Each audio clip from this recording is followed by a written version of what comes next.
Salut bande de pirates et re-bienvenue dans ce classement ultime des films One Piece. Épisode 6, aujourd'hui, dernier épisode dans la catégorie des plus ou moins bof. Donc 12e film au classement général et premier de cette catégorie plus ou moins bof, le meilleur des plus nuls. One Piece film 3, le royaume de Chopper, l'île des bêtes étranges. Toujours un nom à rallonge. Donc, ce film est sorti en 2002, il dure 55 minutes, il est noté 5,6 sur 10 sur Sens Critique, et sa place dans l'animé, et bah pour le coup, c'est un des films qui est vraiment pas très cohérent en fait. Pourquoi ? Se trouve dans l'équipe Luffy, Zoro, Nami, Usopp, Sanji et Chopper. Mais est-ce qu'il se passe avant ou après Alabasta ? Bah dans les deux cas, il n'y a ni Vivi ni Robin. Donc, certains éléments le placeraient plutôt après, d'autres avant. Mais dans tous les cas, c'est pas cohérent, parce qu'il devrait y avoir Vivi ou Robin. Donc, faites votre sauce, quoi. Voilà. Je sais que ça commence pas bien pour celui qui est censé être premier de la catégorie, mais vous allez voir, il se rattrape. Alors, l'histoire. Alors qu'ils approchent l'île de la Couronne, les Mugiwara sont projetés sur cette île par un geyser. Chopper se retrouve séparé du groupe et devient sans le vouloir le roi des habitants de l'île. Habitants qui sont en fait d'étranges créatures. On commence tout de suite avec les bons points. Bah oui, pourquoi est-ce que j'en ai fait le premier de cette catégorie ? Alors on va commencer tout de suite par l'animation. Alors comme je l'ai répété plusieurs fois dans les épisodes précédents, l'animation 2D de la période arrivée sur Grand Line jusqu'à Water 7, ça marche du tonnerre sur moi. C'est assez avancé en termes de dessin, tout en gardant quand même un aspect crayonné, des aquarelles, voilà.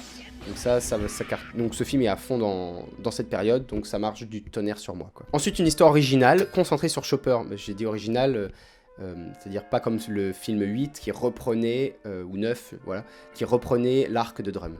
Là, c'est vraiment une histoire à part, quoi. En plus, donc Chopper, si on part du principe, de toute façon, que ce soit avant ou après Alabasta, il vient de rejoindre l'équipage, donc il est encore Chopper le froussard, il a un peu du mal à faire sa place dans l'équipe, à se faire accepter, et ça, c'est plutôt sympa. Un scénario simple et intéressant, reprenant la thématique de l'enfant sauvage.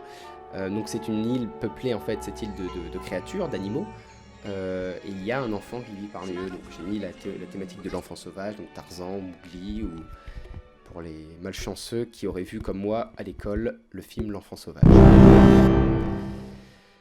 La créativité et le design des différents animaux. Voilà, donc c'est une île avec des animaux, et bah pour ceux qui connaissent déjà One Piece, avec les rois des mers, Oda, quand il crée des animaux, c'est totalement fucked up, hein. Donc souvent, il se base sur le principe de mélanger des animaux qui existent vraiment ensemble, ou alors de vraiment faire des trucs complètement dingues, quoi. Par exemple, moi, je me souviens, quelque chose qui m'avait énormément marqué, c'est ce roi des mers qu'on voit dans le tout premier générique de One Piece, qui est en fait un serpent caniche avec une tête d'oiseau. Voilà. Bah j'ai tout dit, serpent caniche avec une tête d'oiseau. Le tout géant, mais quand je dis géant, c'est plus grand qu'une fusée, qu'un building, quoi. Géant, quoi. Donc là c'est pareil, ils se font plaisir en matière de créativité, de design, et c'est trop cool, quoi. Ça c'est quand même un aspect intéressant de One Piece, quoi. Pareil, donc il y a un roi des animaux sur cette île, et son design, moi, m'a fait tout de suite penser au roi de la forêt dans Princesse Mononoke. Donc une référence à Miyazaki, enfin au film de Miyazaki, peut-être, à vérifier. Des combats bien que courts, intéressants. Ils ont eu la bonne idée de, par exemple, c'est surtout pour le combat de Zoro et de Sanji. Donc Luffy affronte le boss, et Sanji et Zoro ont un peu les subordonnés. Sanji affronte quelqu'un qui est bon en art martial, comme lui, puisque Sanji combat seulement avec ses pieds, alors que Zoro va affronter l'épéiste. Et bah là, ils ont eu l'idée d'inverser. Zoro affronte un combattant d'art martial, et Sanji affronte un épéiste. Et on a le droit, du coup, un petit final de chacun des deux, plutôt cool. Voilà, je vous révélerai pas. Dans One Piece, il y a les méchants épiques, il y a les méchants rigolos. Crocodile est un méchant épique, Baggy est un méchant rigolo. Comme ça, vous pouvez relativement les classer dans ces deux grandes catégories, quoi. Donc là, c'est des méchants rigolos style Baggy. Donc moi ça me fait toujours marrer, enfin ils sont débiles, ils sortent des blagues, et c'est assez cool. Même si les meilleurs méchants, c'est ceux qui combinent les deux à la fois, qui sont épiques et rigolos. Comme Shiki le lion dans One Piece Strong World. Mais avant qu'on parle de Strong World, il y a du temps. Le film est assez court et c'est bien vu, étant donné l'ampleur du récit. 55 minutes, ça suffit. Par exemple, voilà, ce film n'a pas fait la connerie du film 5. Il est assez court, voilà. Il fait pas 1h30. 1h30, ça, vu l'histoire, ça aurait été chiant. Et il aurait été assez mauvais, le film. Là, 55 minutes, c'est parfait. On s'emmerde pas. Et même si, au premier abord, vous allez vous dire « Ah, c'est quand même assez gamin, là, on est dans du One Piece que je pourrais presque regarder avec ma petite cousine. Pépouze. » Non, bah il y a un ton plus sombre qu'il n'y paraît. Mais, et on arrive au mauvais point, quand même un ton assez enfantin, généralement, sur le film. J'ai dit que c'était une histoire sympa, mais voilà, c'est une histoire sympa, mais c'est pas épique. C'est l'île des animaux, les méchants, c'est des méchants, bon... Ils vont pas vraiment galérer à les battre, hein. Il y a beaucoup d'humour, même s'il y a une histoire, des moments assez sérieux, mais voilà, ce n'est pas une de ces histoires épiques de One Piece. C'est une bonne petite aventure, sans prétention, quoi.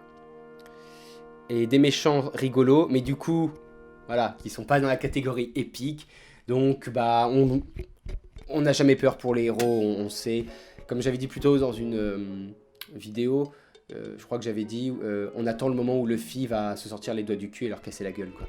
Voilà, on n'a pas peur, quoi, à aucun moment.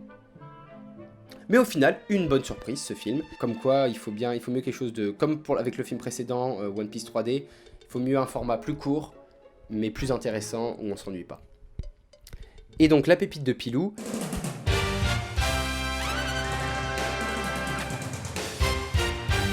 j'ai noté le crachat de clope de Sanji.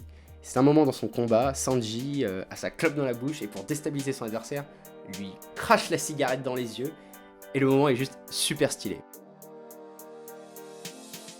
Je vous le mettrai en image que vous voyez ça, quoi. Voilà. Donc on arrive à la fin de cette catégorie plus ou moins bof. Donc je vais faire rapidement le résumé du classement. Nous avons donc à la dernière place One Piece film 8, l'épisode d'Alabasta. Ensuite, 5ème place, One Piece film 9, l'épisode de Chopper Plus. 4ème place, One Piece film 5, la malédiction de l'épée sacrée. 3ème place, One Piece 3D 2Y. 2ème place, One Piece 3D, à la poursuite du chapeau de paille.